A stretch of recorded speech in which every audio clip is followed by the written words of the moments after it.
Hi everyone, welcome to my channel. In today's tutorial, I will guide you how you can enable the chat head on Messenger app. For that, you'll need to install the updated version of Messenger app from any Play Store or App Store on your device. Then just open the Messenger app. Then make sure you have logged in into your account. Then at the top left corner you can see the three-line icon. Just tap on it.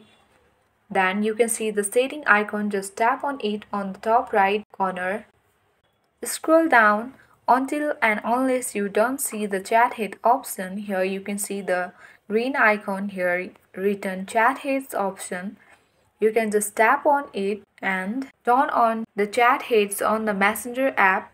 Now if anyone messages you on the Messenger, then the chat head will appear of that user. So this was it guys. If you find this video useful, then give a thumbs up. If you are new to my channel, then subscribe it for more tutorial videos. Thank you.